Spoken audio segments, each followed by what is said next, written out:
smells like a freaking weeb. You know, it's hard to really talk about visual novels when you're talking about video games, at least in an analytical sense. And not just because when you make a video review where you talk about an odd visual novel, you run the risk of sending a message to your audience that you didn't really mean to tell. But considering that I actually want to be more positive on this channel, and since we got nothing better to do, I think it's appropriate that we talk about this visual novel, Sucker for Love.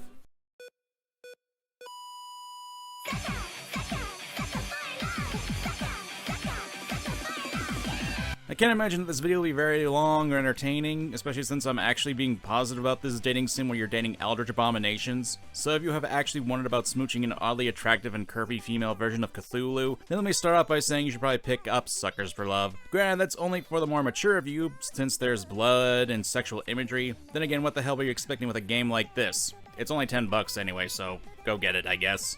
Sucker for Love is a horror romantic comedy dating sim, which also works as a deconstruction and parody of a number of dating sims and oddly enough Lovecraftian horror. The game's style has this old retro anime look, even to the chapter menu where you're picking up a VHS tape from a store via backroom. Kinda reminds me of Blockbuster when that was a thing. God, I'm old! I'm gonna be honest, it's hard to talk about these kinds of games, since they're not the games that I play for reviews most of the time. I'm always a guy who loves specific gameplay. Visual novels aren't really my forte unless they are unique mechanics or are tied to another game such as the latter half of Persona series where the dating sim is a part of a larger social system. That usually leaves the story of a visual novel for me to talk about. I honestly have a lot more I could say about Life is Strange because of the fuck up that game is with its narrative and characters, but since I'm working on a script where I actually talk about the game as a whole, I'll save whatever reference about hating Chloe for another video.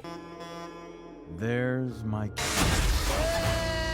So we're talking about dating eldritch abominations, and apparently the way to determine if someone is an eldritch god or not is saying Worcester sauce. Worcestershire sauce? And depending if I said it right or not, that would explain a few things about my recent content. Sucker for Love is a more expansive version of a micro game of the same name that was made in 10 days. In that original version, it was a bit more standard fare and had a bit more generic look, if I had to say. Don't get me wrong, it had a charming if not scary atmosphere, and you essentially were some neat in his room who was apparently willing to doom all of humanity to the insanity and abyss for a kiss. I guess there's a reason why simps are a thing and hated by all humanity. Hey, if a guy is willing to fall in love with a tiger and dress up as said tiger when given the chance, wanting to end the world isn't outside the realm of possibility for these losers. In the new and updated version, you are darling, or dearest, or dog, depending on which girl you're talking to. You're the D.A.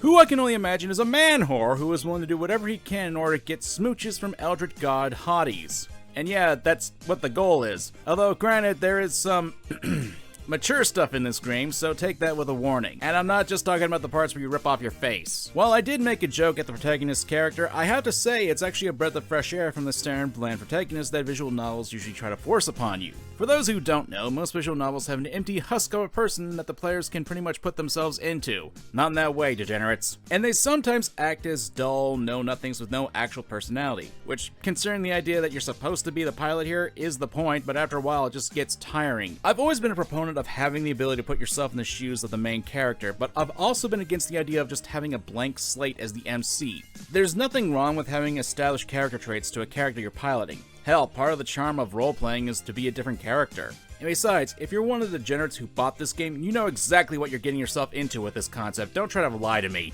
And hey, at least there are times where I do like Darling as a protagonist, and he did give me some laughs, much more than I could say about the dime a dozen cardboard cutouts of visual novel protagonists that are out there. At least he's honest about his lust and degeneracy, and I guess I'm being honest about this too because I'm making a video about it. Hooray! So let's talk a little more about the game. The first chapter starts off with Lanetta, voiced by Michelle Laws. Wait, yick! Oh, why can I not escape this game? Oh yeah, there's voice acting in this game. All three of the elder gods that you can date are voiced by professionals, and it shows. This is us time. If you mention another woman one more time, this date is over, and I'll save you for last. While I'm not the greatest judge of voice acting and audio editing, if my own videos can attest to that, I will say that the voices certainly do fit the characters well, and add a lot of personality to what is already pretty memorable designs of the three characters you can date. The first chapter gives you a basic run-through of what you do on these dates, such as getting dressed for your girls, making them some delicious food, and mutilating yourself to impress the girl. You know, the usual things that guys do on dates. What kind of dates have you guys been on? The first chapter establishes that you perform the rituals. Lanetta, the Cthulhu girl, who's obviously based off the god of tentacles in the deep sea, Squidward, she will slowly be getting closer and closer to you and starts liking you more and more. Well, I will say that the ritual casting does get somewhat repetitive. It honestly doesn't take that long, so I'm just complaining for the sake of complaining. Not to mention the charming writing does add to the levity of it. You're also given a few chances to get bad endings, too. One acquired when you're attempting to peek on Lanetta when she's in the shower. And while I say that, I'm sure I'm basing a game over for simply playing this game. Creep? It's basic standard flair for a visual novel, but the entertaining characters and honestly charming writing and wit do make this a very entertaining game. This is how you do a parody game, as it parodies not only dating sims, human nature, but also Lovecraftian lore at the same time. It doesn't disrespect the source material either. It's actually pretty interesting that the game actually is able to put some personality into the Elder Gods and make them, you know, actual characters too. That is in part to the stellar voice acting in the game. This girl on the front isn't wearing anything. She's topless. The creator of this game, Akabaka, I think I'm saying that right, their unique balance of comedy and horror elements really do add a fresh take to the visual novel genre. When we get to the second chapter, we're introduced to Esther, the second god who's based off the King of Yellow and voiced by Kaylee Mills. What? You handed over your reality to her? For a singular smooch? Are you mad? Special note to the voice actress for the honestly stellar performance when enacting the playlines in a poetic meter. Lo, for I'm the king in yellow, whose long shadow's on your tail, and whose shadow you're in still. Dark as death is now your till. I'm not well versed in saying the fancy words because of my big dumb YouTuber brain, so me liking how done good said words were. In the second chapter of the game, it opens up a bit more. With the introduction of Esther, you now have branching paths and multiple choices where you can choose between the squid cutie or the lady in yellow. Honestly, I'm not going to be going too deep into it because if I did, then I'd probably be spoiling a good portion of the game at that point, and frankly, that's where you guys probably discover this is for you to enjoy. It basically does what I like in a game. After initial run, it ramps up the complexity in a sense and makes it more engaging by introducing player choice. I will talk about the third chapter in part, though, because it probably has my biggest complaint that I actually do have with the game. But I want to stress before I do get into that, there is a reason why I'm still very positive on the game and want to cut a lot of slack and leeway despite my complaints that I'm about to list. In the third chapter, you meet Lanetta and Esther's aunt, Nyarlathotep, based on Nyarlathotep. You know, I'm gonna be honest, when I think of Nyarlathotep as a Persona player, I tend to think of the crawling chaos who has a lot of old men attached to his limbs. Not a two-storied, big-boobed cat girl who oddly has elements taken from Anka from Animal Crossing who asked me to call her Auntie Nyan Nyan. Not that I'm complaining, mind you. So, Nyarlathotep is voiced by Lani Jean Manella, who I'm sure most of you are familiar with that name because of her greatest role, Bubsy the Bobcat. Now, what would a platform game be without platforms? Oh, and some busty bat character from a game series that no one really cares about? Meh.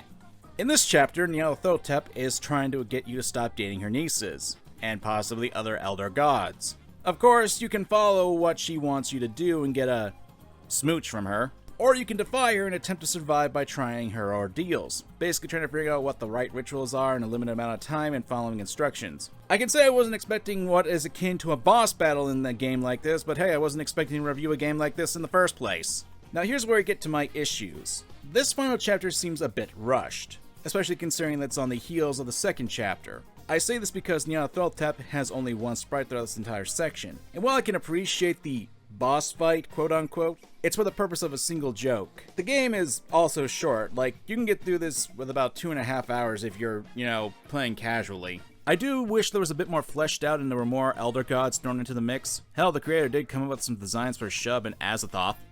Damn. So, kind of a shame that we didn't get them in the game. Hell, Helltaker was popular, and there was a game that the creator actively made just because he wanted to get more demon girls on the internet. And he got them! Good on you! But the reason why I'm not going to harp on the issues or count them against the game is because, and I could be wrong about this was a passion project by one person. First, 10 days for the original version, and then about 4 months or less for this version. While there was some collaborative efforts in the case of voice acting, music, and quality assurance, this is the work of a single person, Akabaka.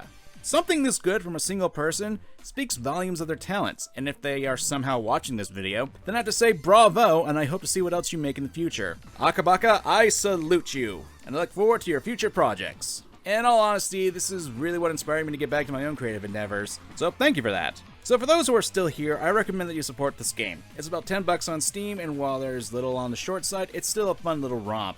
To me, Sucker for Love is a game where you don't have to feel ashamed about the things you like. Falling in love, for those who aren't exactly what we consider attractive by standard stuff. Oh, and all their giant cat girls who are trying to kill you can be adorable too. Thanks for watching. I'm MangaKamen, and remember to examine your fandom. Bye-bye. Dream, dream, dream, dream.